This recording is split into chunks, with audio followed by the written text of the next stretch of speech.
Everyone in Seoul feared Yong-sun, the cold, ruthless mafia boss who never bowed to anyone. But tonight, alone in his penthouse, he faced the one battle he always lost, his own body. Another escort had just run out crying, another failure, another humiliating moment that could destroy his entire reputation if the wrong person whispered it to the wrong ears.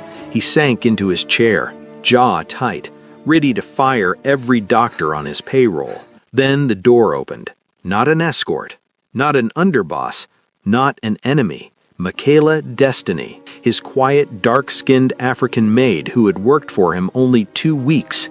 She stepped in to clean the room, not knowing she was walking straight into the most dangerous secret in the city. "Sir, should I come back later?" she whispered. But the moment she got close enough for her scent to reach him, something impossible happened. His body reacted, immediately, powerfully, as if her presence switched him back on. Yong-sun froze. Michaela's eyes widened. Neither spoke, because they both understood something terrifying. If the Mafia ever discovered that only his maid could make the boss stand again, Michaela wouldn't be safe for a single second. And this is where everything begins. If you want more stories like this, hit like, drop a comment telling me where you're watching from, and make sure to subscribe so you never miss any intense story coming from me. Now, let's get back to the story. Yong-sun's fingers dug into the leather armrest. His breathing came shallow and controlled, the same control he wielded over 43 territories across Seoul, the same iron grip that made grown men weep before pulling triggers. Tonight, that control meant nothing. Michaela stood frozen in the doorway, her cleaning cart half pushed into his private suite. The city lights behind him cast his silhouette into shadow, but she could see the tension radiating from his shoulders, the way his jaw worked like he was chewing glass. "I asked you a question." His voice came out rougher than he intended. She swallowed. "I can come back, Mr. Park. I didn't know—" "Stay." The word cracked through the room like a gunshot. Michaela's hand tightened on the cart handle. 2 weeks. She'd worked in this penthouse for exactly 2 weeks, kept her head down, cleaned what needed cleaning, and made herself invisible. That was the job. That was survival. But something in his voice made her feet refuse to move. Yong-sun stood. 6 feet of controlled violence wrapped in a black suit that probably cost more than her entire year's salary. The tattoo on his neck, a dragon's tail, disappeared beneath his collar. She'd glimpsed it once while changing his sheets, wondered how far it stretched across his skin. He moved toward her. Not fast, not slow, deliberate. "You smell different," he said. Michaela blinked. "Sir?" "Different from the others." He stopped 3 feet away, close enough that her lavender soap, the cheap kind from the bodega, would reach him. "What is it?" I don't understand." His eyes tracked across her face, dark eyes that had watched men die, eyes that held secrets sharp enough to cut. "The perfume. What is it called?"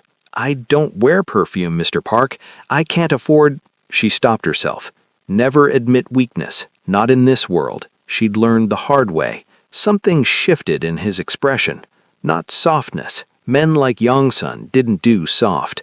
But something curious. "You're from Nigeria." "Lagos, yes, sir." "How long in Seoul?" 8 months. "Family?" The question landed like a blade between her ribs. Michaela's throat tightened. "Just me now, sir." Yong-sun's gaze sharpened.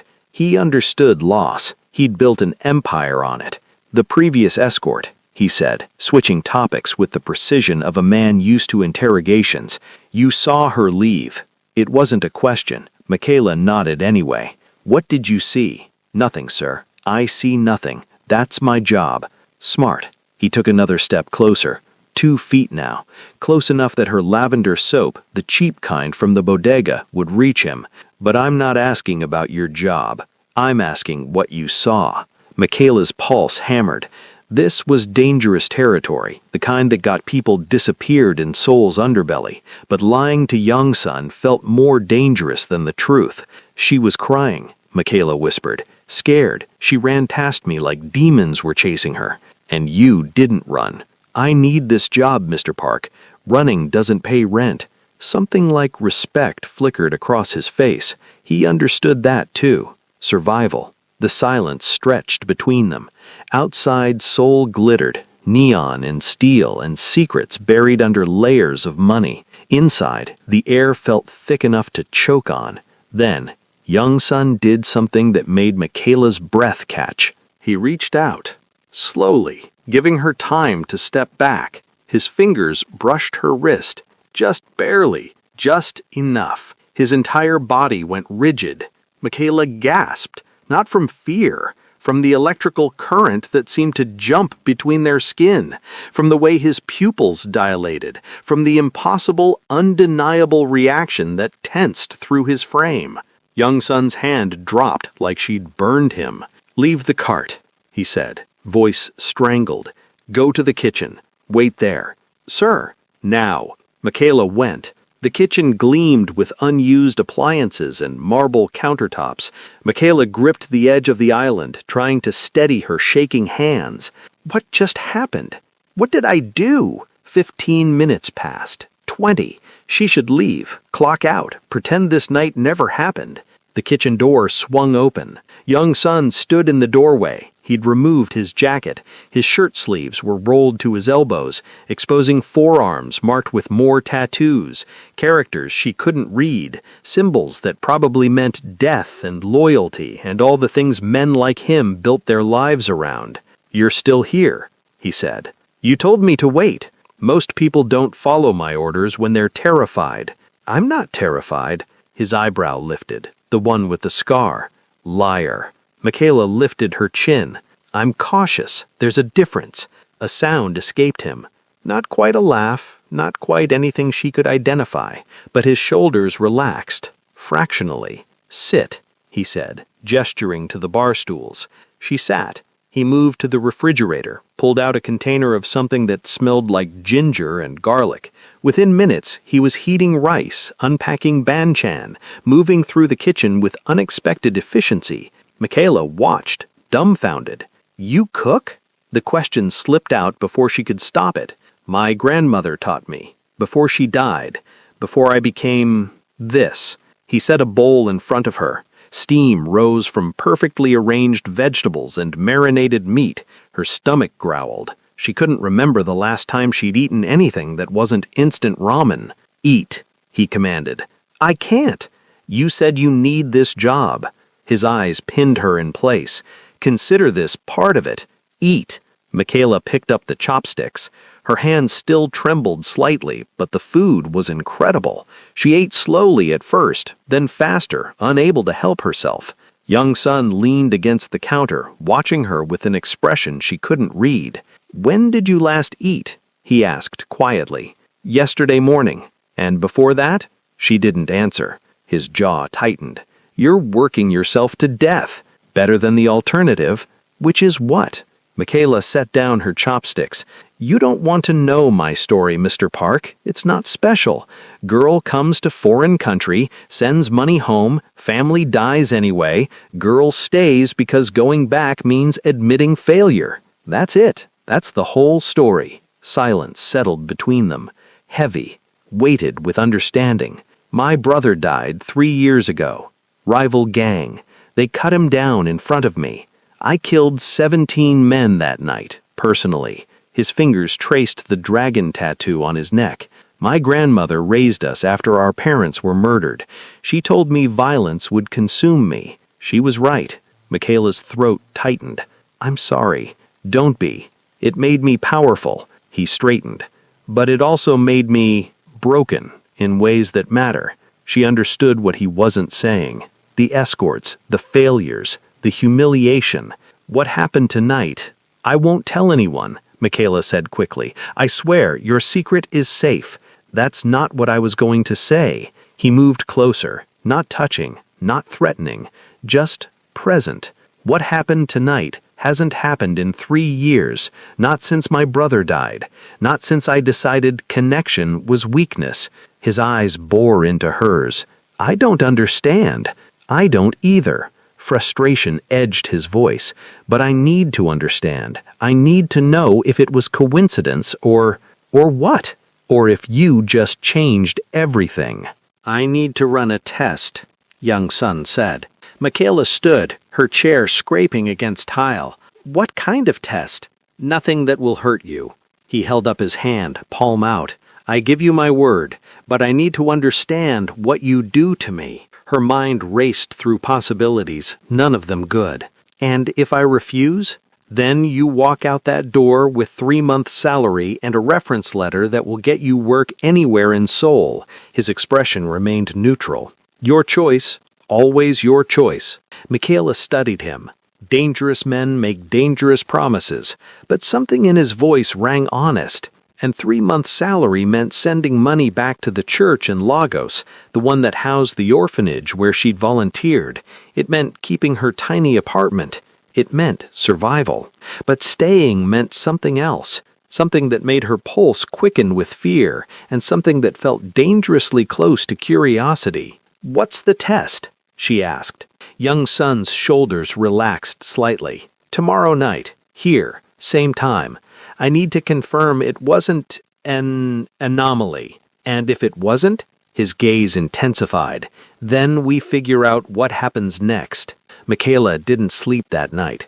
She lay in her cramped studio apartment, barely large enough for a bed and a hot plate, staring at water stains on the ceiling. Her mind replayed the moment young son's fingers brushed her wrist, the electricity, the way his entire body had responded to her presence. Dangerous, her rational brain whispered. This is how girls disappear in cities like Seoul. But another part of her, the part that had survived Lagos streets, that had crossed an ocean alone, that had buried her sister without enough money for a proper funeral, that part recognized something else. Opportunity. She arrived at the penthouse at exactly 11 p.m., the usual time for deep cleaning after young son's business meetings. Her keycard beeped, the door clicked open. He was waiting in the living room. No suit jacket tonight, just the black shirt and slacks. His sleeves were already rolled up, like he'd been pacing. You came. You pay well. A slight smile. Liar. Michaela set down her bag. What now? Now we test. He moved toward her with that same deliberate control. I'm going to ask you to do something. If you're uncomfortable at any point, say stop. I will stop. Understood? She nodded. Out loud. Understood. Young son stopped 3 feet away, close enough that his cologne, expensive, cedar-based, reached her, close enough that she could see his pulse jumping in his throat. Jesus Christ, he breathed. It's real. Michaela felt it too. The current between their skin, the way her pulse synchronized with his, the impossible, undeniable chemistry that made no sense and every sense simultaneously. What does this mean? She whispered. His eyes opened. Dark, intense. 3 years, Michaela. 3 years of specialists and prescriptions and escorts who tried everything. Nothing, not even a flicker. His thumb traced across her knuckles. Then you walk into my suite, and just your presence, just your scent in the air. He stopped, stepped back, released her hand. Michaela felt the loss immediately, cold where his palm had been. This is impossible, he said, more to himself than her. This doesn't happen, but it did. Yes. He dragged a hand through his hair, which means you're in danger. From you? From everyone else. He made tea. Michaela watched as he prepared it with the same precise movements he'd used cooking. When he handed her the cup, their fingers brushed, that same electric current. Explain the danger, she said. Young son settled into the chair across from her. My organization has enemies, rival families who would love nothing more than to see me fall. If they discover you're the only woman who can affect me, he paused. They'll use you as leverage, as bait, as a weapon. Then we tell no one. That's not how this works. I have 40 men who rotate through this building. Security cameras, drivers, associates who report every move I make. Secrets don't stay secret in my world. Michaela sipped her tea, jasmine and honey. Then what do? We end this, now. I pay you, you leave, you forget this happened. Is that what you want? The question hung between them. Outside, Seoul hummed, sirens wailed, life continued, indifferent to the choice being made in this expensive penthouse. "No," young Sun admitted, "but what I want hasn't mattered in a long time." Michaela set down her cup. "I came to Seoul with nothing. Do you know what that's like? Stepping off a plane in a country where you don't speak the language, where people look at your skin color before they look at your face, where every door closes before you can knock." He watched her, silent, listening. "I survived because I learned to recognize opportunity, real opportunity, the kind that comes once." She met his gaze. "This, whatever this is between us, it's opportunity, for both of us, or destruction, maybe." She smiled slightly, but at least it would be interesting destruction. Young Sun stared at her. Then, impossibly, he laughed. A real laugh. The sound transformed his face, made him look younger, less haunted. "You're either very brave or very foolish. Can't it be both?" He stood, moved to the window. Seoul glittered below, a city of neon dragons and underground empires. "If we do this," he said slowly, "if we explore what this is, there are rules. I'm listening. 1, you stay in this building. I'll arrange an apartment on the 15th floor, better than wherever you're living now. I can't afford. You're not paying. It's protection, for both of us." Michaela's pride bristled, but her practical side, the side that had survived Lagos and Seoul, recognized logic. "What else?" 2, you continue working. Publicly, nothing changes. You're still my maid. The staff sees you cleaning. The cameras see you working. No one suspects. And privately?" He turned from the window. "Privately, we figure this out. What you do to me, why my body responds to you when it hasn't responded to anyone in 3 years." His gaze intensified.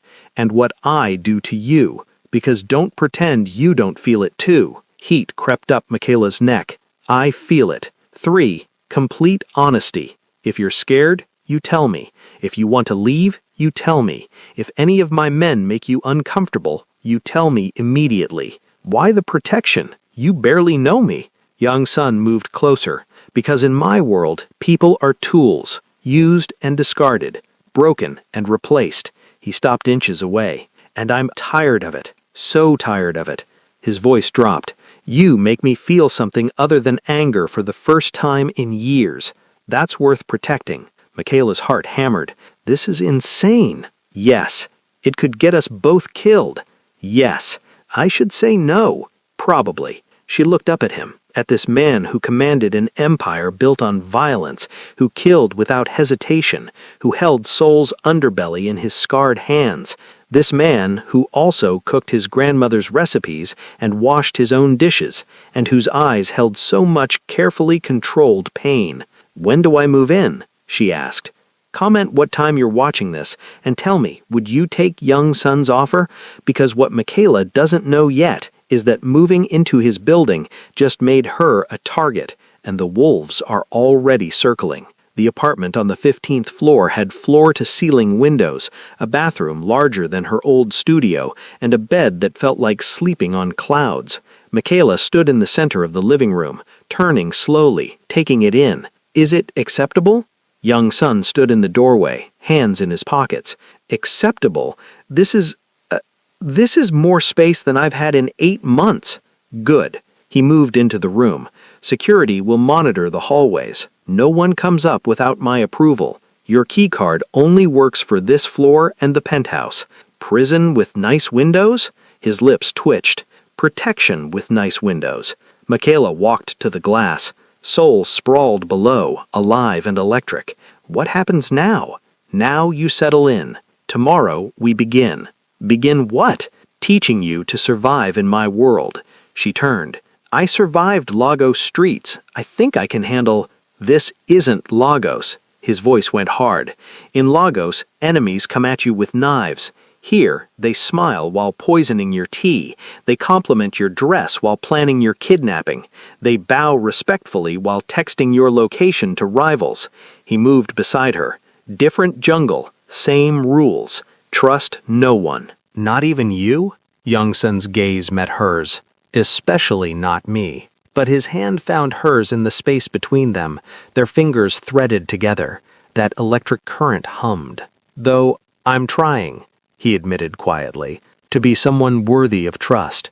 I'm trying." The next morning, Michaela woke to a knock on her door. She opened it to find a woman in her 50s, elegant, sharp-eyed, carrying garment bags.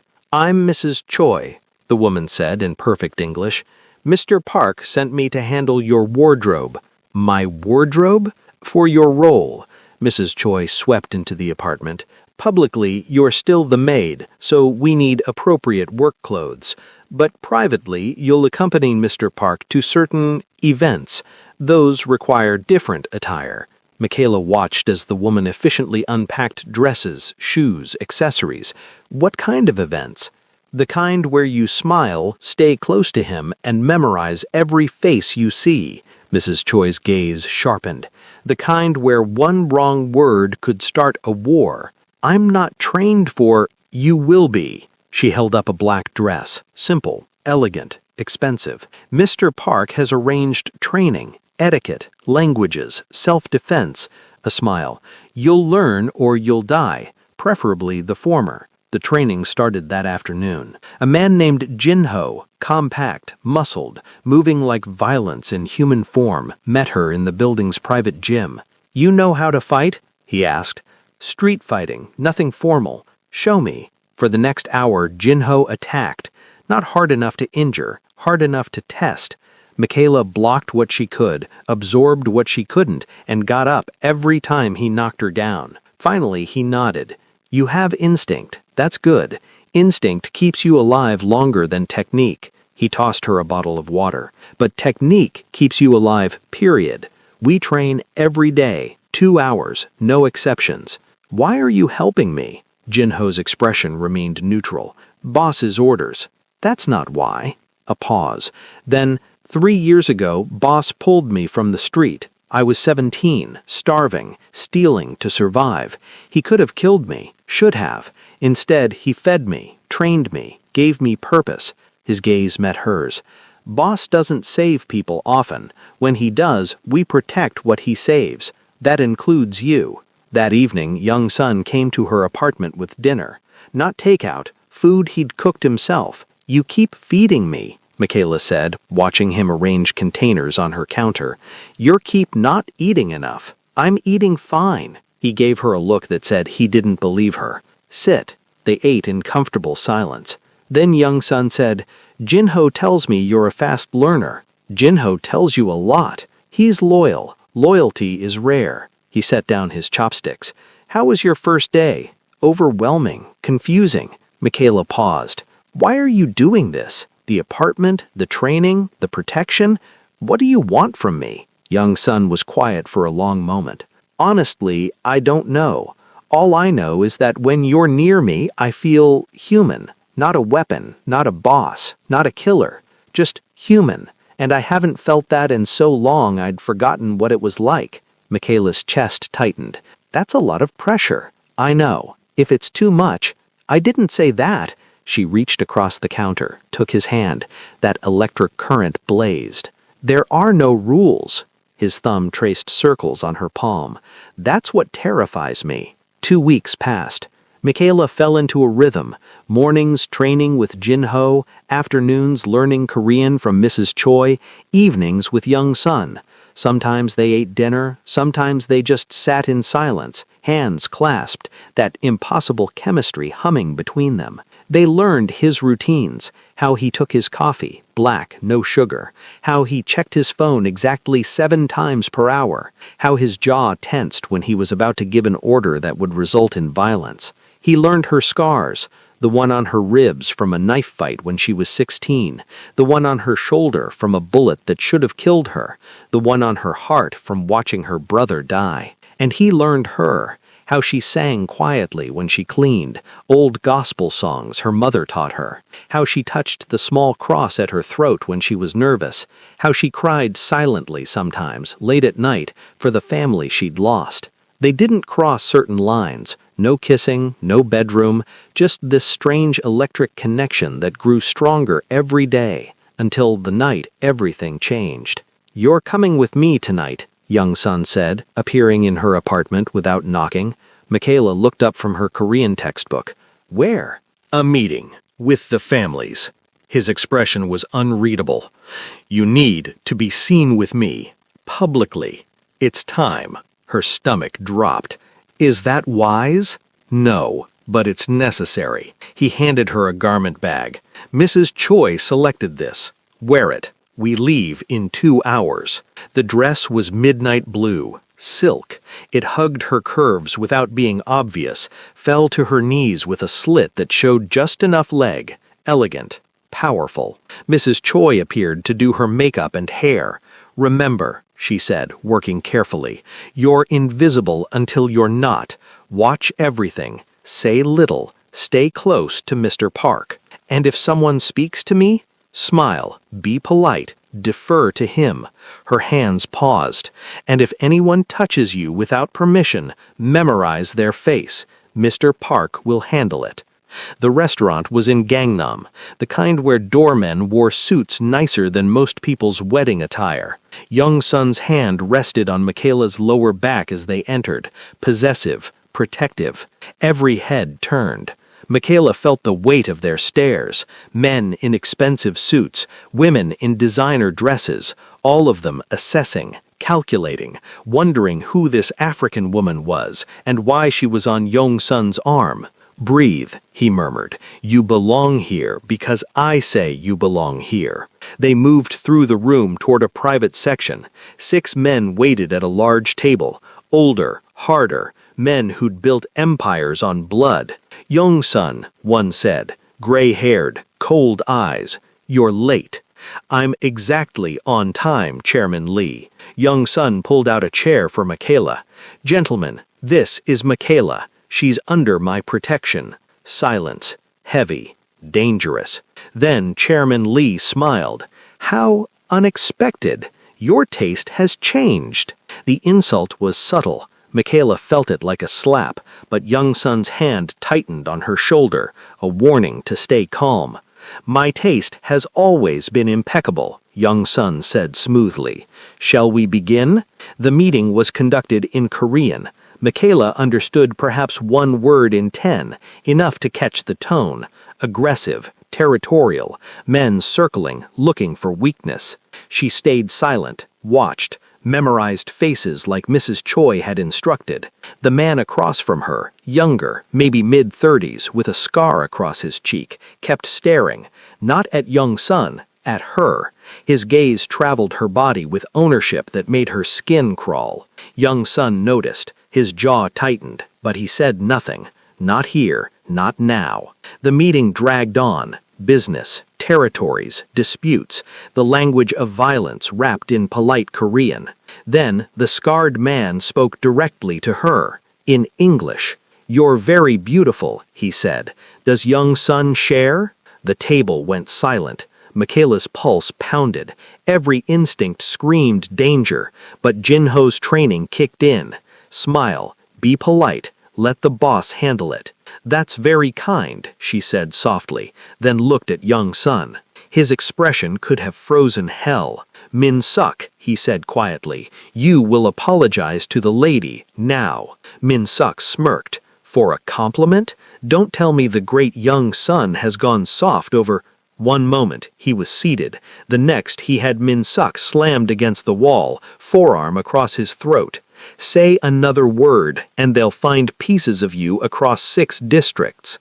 Chairman Lee sighed. Young Sun, release him. Min Suk was out of line, but violence here benefits no one. He disrespected what's mine. And you've made your point. Lee's eyes glittered. We all see how attached you've become. Let him go. Young Sun held Min Suk for another heartbeat, then released him. Min Suk gasped, coughing. My apologies, Min Suk choked out, not looking at Michaela. Young Sun returned to his seat, took Michaela's hand under the table. His fingers trembled slightly with barely controlled rage. They rode back in silence. Young Sun's driver kept his eyes forward. The city blurred past. When they reached the building, Young Sun walked her to her apartment. I'm sorry, he said at her door. For what? for putting you in danger. I should have waited, should have—" Michaela pressed her fingers to his lips. "You protected me. That's what matters. I showed them weakness. You showed them loyalty." She smiled slightly. "There's a difference." His hand came up, cradling her face. "They'll come for you now, Min Suk. Others. They'll try to use you against me. Then we'll deal with it." "We," he said it like tasting wine, testing the flavor. "I haven't thought in terms of we in years. Get used to it." Young-sun leaned closer, so close she could feel his breath on her lips. "You're making me reckless." "Good. Reckless gets people killed in my world. Your world is my world now." Michaela's fingers traced the dragon on his neck, "whether you like it or not." He kissed her, finally, after weeks of electric touches and charged silences. His lips claimed hers with desperate hunger, like a man dying of thirst finally finding water. Michaela melted into him. The chemistry between them exploded into something physical, undeniable, perfect. When they broke apart, both breathing hard, Young-sun rested his forehead against hers. "This changes everything," he whispered. "I know. They'll come for you. I know. I won't let them take you. I know." His arms wrapped around her, holding her like she was the only solid thing in a crumbling world. "Stay with me tonight," he said. "Not just to sleep. I need to know you're safe." Michaela nodded. "Okay." They went to his penthouse. He gave her one of his shirts to sleep in. They lay in his massive bed, her back to his chest, his arm around her waist. "Thank you," he murmured into her hair. "For what?" "For making me feel human again." Michaela laced her fingers through his. That electric current blazed even now, tired and comfortable. "You never stopped being human," she whispered. "You just forgot." She woke to screaming alarms. Young-sun was already moving, pulling on clothes, grabbing a gun from his nightstand. "Stay here," he commanded. "Lock the door. Don't open it for anyone but me." "What's happening?" Someone breached the building.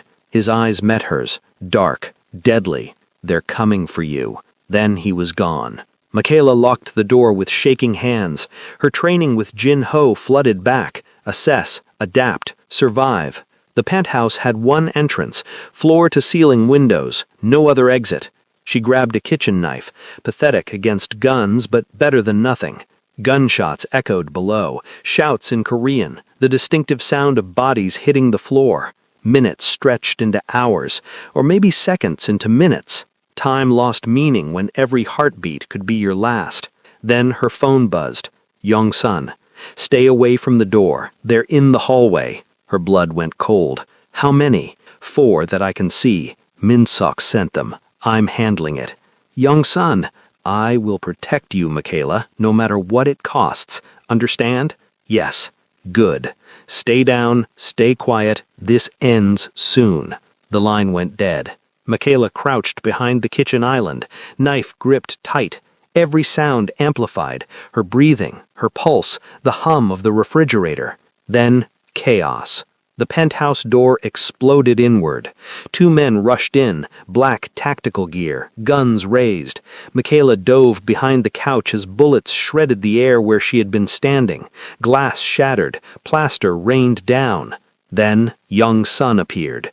He moved like death incarnate, precise, brutal, unstoppable. The first gunman went down with a knife in his throat.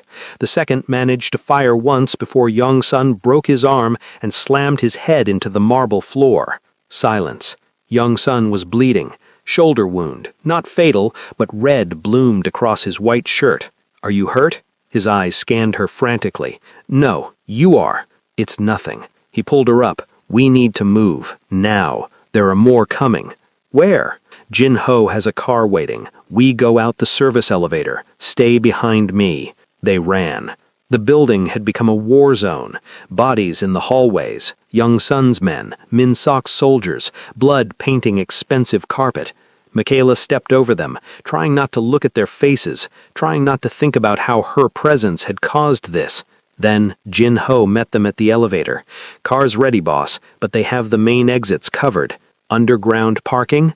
Risky. They'll expect it." Young-sun's jaw tightened. He looked at Michaela. "Can you trust me? Completely? Yes. Then we go up. Up? Jinho stared. Boss, that's the roof. They won't expect it. We go up, wait for dawn, then move. His gaze hardened. Call Park, tell him to bring the helicopter. The roof was freezing. Seoul sprawled below, oblivious to the violence in this single building. Michaela shivered in Yong-sun's shirt.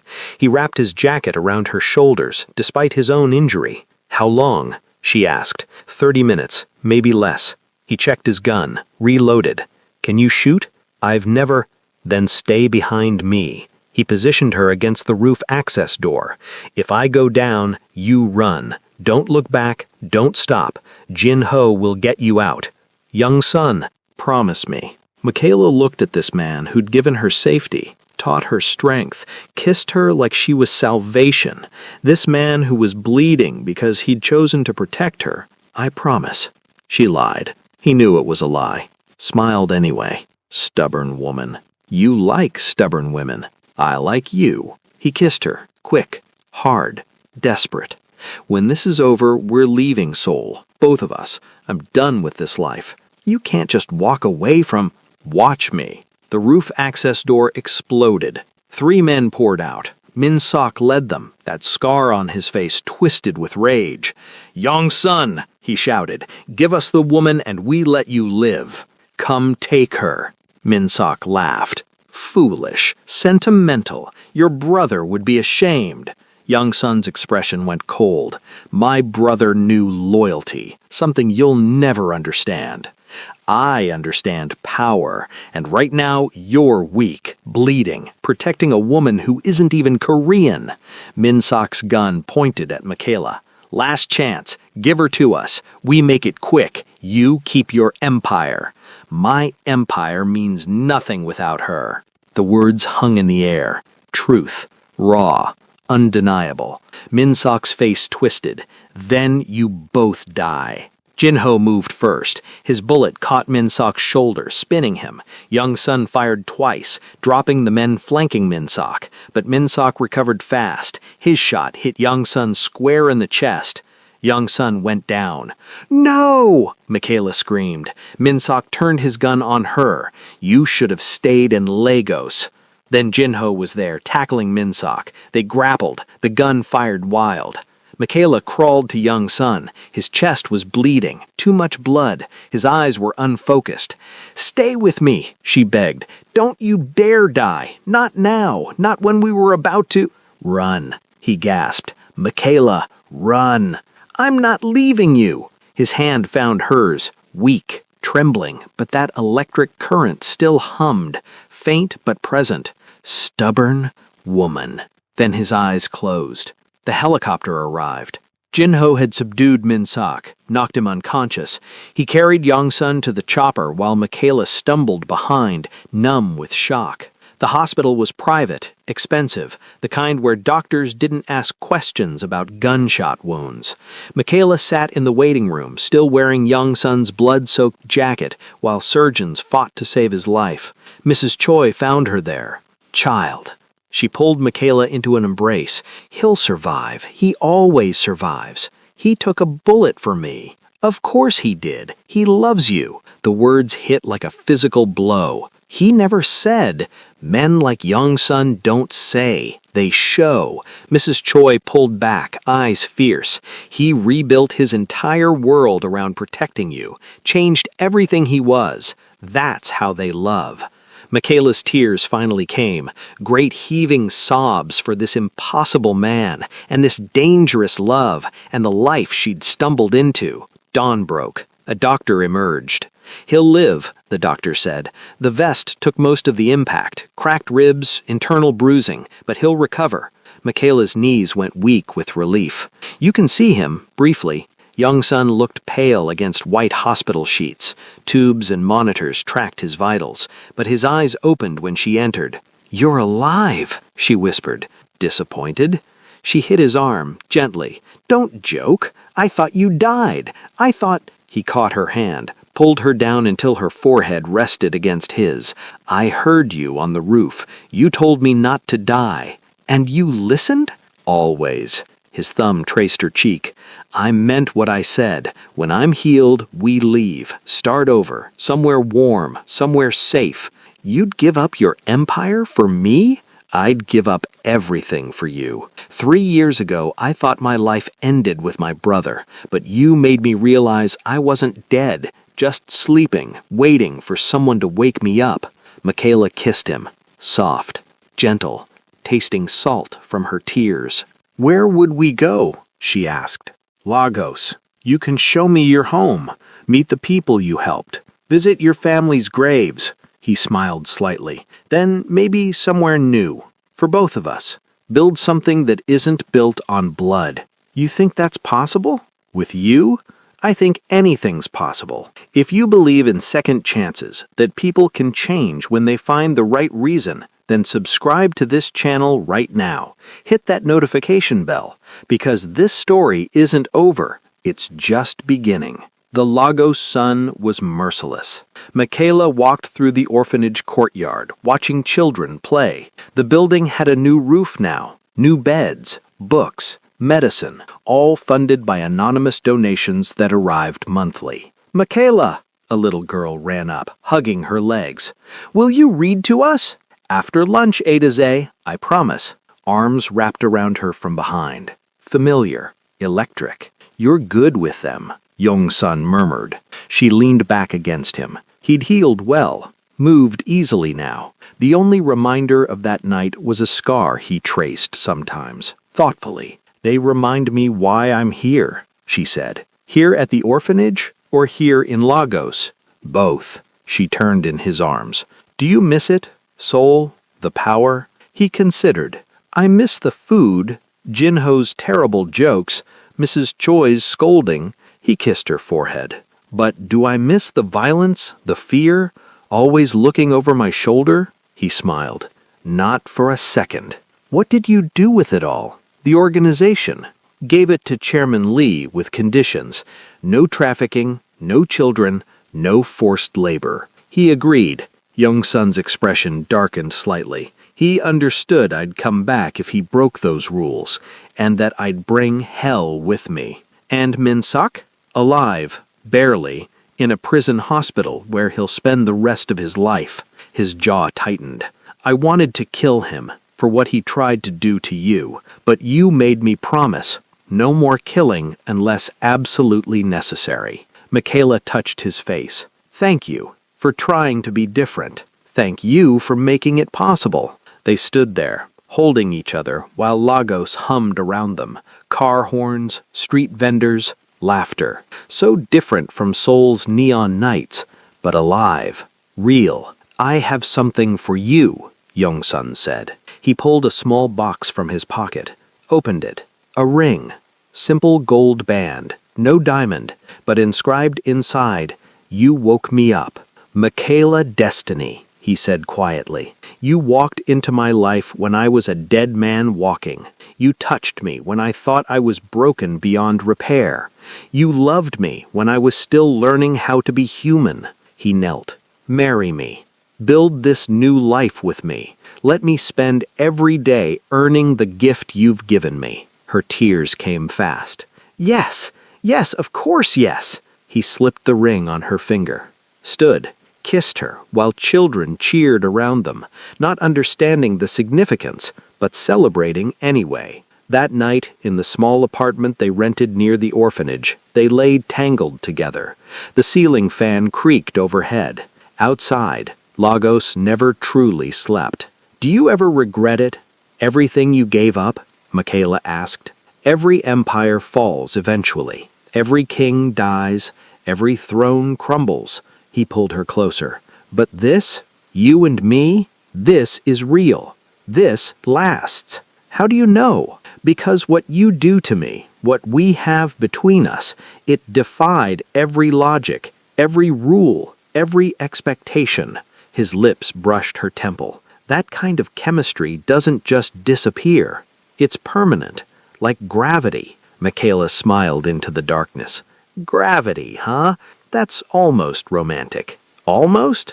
Needs work. He laughed. That real laugh she'd first heard months ago, the one that transformed his face, made him look like the man he could have been if life had been kinder. "I'll work on it," he promised. "I have the rest of our lives to get it right." 3 months later, they married in a small church.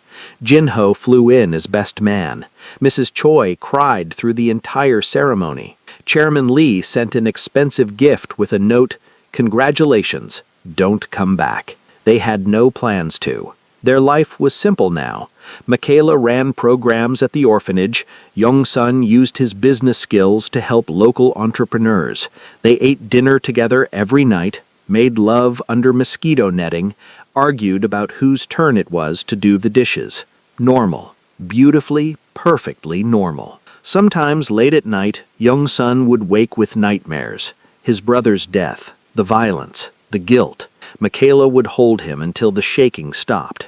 Remind him who he was now, not who he had been. And sometimes Michaela would wake crying. Grief for her lost family, fear that this happiness was temporary, worry that Seoul would call him back. He'd hold her until the tears stopped. Remind her that home was wherever they chose to make it, together. 1 year after leaving Seoul, Michaela discovered she was pregnant. Young-sun cried when she told him. Real tears, no shame, just overwhelming emotion that this life, this new, clean, honest life, was giving them a future. "A child," he whispered, hand on her still flat stomach. "Our child." "Are you scared?" "Terrified." He met her eyes, but also hopeful. For the first time in my life, genuinely hopeful about the future. "We'll figure it out. Together. Together." He kissed her. I like that word. Their daughter was born on a rainy Tuesday. Screaming, healthy, perfect. They named her Grace because that's what she represented. Undeserved grace. Second chances. The possibility of redemption. Young-sun held her with the same careful control he'd once used for weapons, but his eyes were soft, his voice gentle. "Hello, little one. I'm your father. I used to be, well, let's say I wasn't always a good man, but I'm trying now. Your mother taught me how." He glanced at Michaela.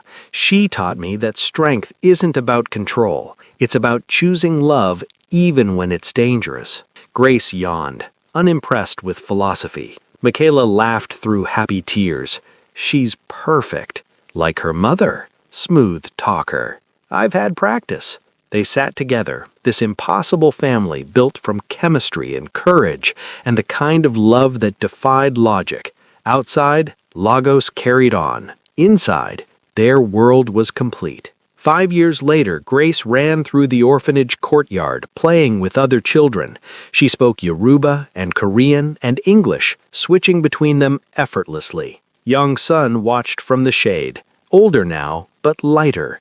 The weight he'd carried for so long had finally lifted. "Still no regrets?"